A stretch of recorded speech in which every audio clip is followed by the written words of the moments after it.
আসসালামু আলাইকুম, আমার চ্যানেল কুকিং বেইমিতে আপনাদের সবাইকে স্বাগতম।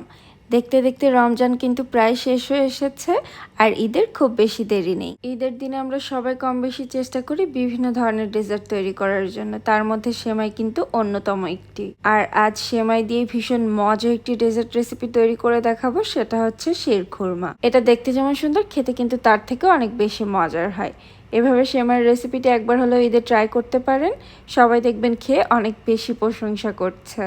আর শিরখুরমার রেসিপি তৈরি করে নেওয়াও কিন্তু খুবই ইজি। প্রথমে চুলা একটা প্যান বসিয়ে নিয়ে নিচ্ছি 1 টেবিল চামচ ঘি। আমি এখানে ঘি ইউজ করেছি, আপনারা চাইলে বাটার দিয়েও তৈরি করতে পারেন, তবে ঘি দিলে এটা টেস্ট বেশি ভালো আসবে।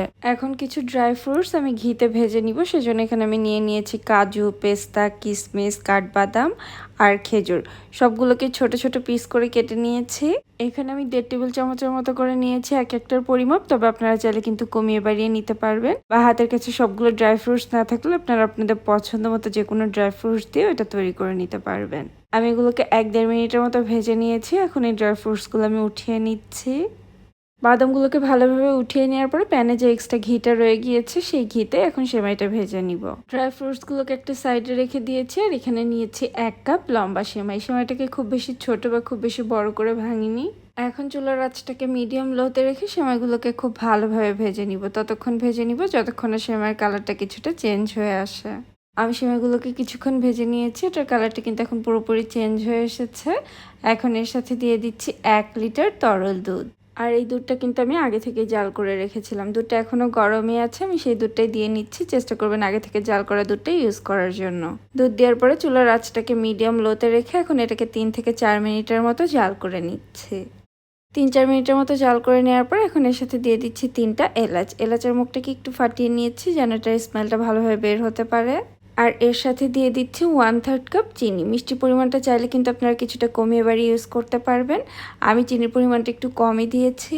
দিচ্ছি খুব সামান্য একটু লবণ। মিষ্টি খাবারে লবণ দিলে সেটার টেস্ট অনেক বেশি ভালো আসে, তবে কেউ পছন্দ না করলে না দিলেও চলবে। চিনি দেওয়ার পরে দুধটা কিন্তু আবারও কিছুটা পাতলা হয়ে যাবে। আমি এটাকে আরও কিছুক্ষণ জাল করে নিচ্ছি, বা ততক্ষণ জাল করে নিতে হবে যতক্ষণ না সেমাইটা পুরোপুরি সেদ্ধ হয়ে দুধটা কিছুটা ঘন হয়ে আসে। সেমাই রান্নাটা কিন্তু প্রায় হয়ে গিয়েছে। এখন এর সাথে দিয়ে দিচ্ছি আগে থেকে ভেজে রাখা ড্রাই ফ্রুটস। শুধুমাত্র এই ড্রাই ফ্রুটস দেওয়ার কারণেই কিন্তু এই সেমাইয়ের স্বাদ দ্বিগুণের থেকেও অনেক বেশি হয়ে যাবে। এখন এই সব কিছুকে আবারও খুব ভালোভাবে নেড়ে মিশিয়ে এটাকে আরও 1-1.5 মিনিটের মতো জাল করে নিয়ে আমি এটাকে চুলা থেকে নামিয়ে নিচ্ছি। সেমাই রান্নাটা কিন্তু হয়ে গিয়েছে। এখন এটার কনসিস্টেন্সিটা একটু দেখিয়ে দিচ্ছি। খুব বেশি ঘন করবো না এর থেকে, কেননা ঠান্ডা হওয়ার পর এটা আরও কিছুটা ঘন হয়ে যাবে। আর এই সেমাইটাকে আপনারা গরম বা ঠান্ডা দুইভাবেই সার্ভ করতে পারেন। যেভাবেই সার্ভ করেন না কেন এটা খেতে অসাধারণ হয়। যারা একটু ভিন্নভাবে সেমাই তৈরি করতে চান তারা এই রেসিপিটি ঈদে একবার হলেও ট্রাই করতে পারেন। আশা করছি অনেক বেশি ভালো লাগবে। আর রেসিপিটি যদি আপনারা ট্রাই করে থাকেন আমাকে কমেন্ট সেকশনে জানাবেন আপনাদের কেমন লাগলো। সেমাইটাকে বাটিতে সার্ভ করে নেওয়ার পর উপরে কিছুটা বাদাম দিয়ে গার্নিশ করে নিচ্ছি। এতে সেমাইটা দেখতে আরও অনেক বেশি ভালো লাগবে। আমার আজকের রেসিপিটি যদি কোথাও আপনাদের একটুখানিও ভালো লেগে থাকে প্লিজ আমার চ্যানেলটি সাবস্ক্রাইব করে রাখবেন। একটি লাইক এবং কমেন্ট করতে ভুলবেন না। আজকের মতো এখানেই বিদায় নিচ্ছি। ঈদ স্পেশাল আরও বিভিন্ন ধরনের ডেজার্ট রেসিপি নিয়ে চলে আসবো। সে পর্যন্ত সবাই অনেক বেশি ভালো থাকবেন আর আমাদের জন্য দোয়া করবেন। আল্লাহ হাফেজ।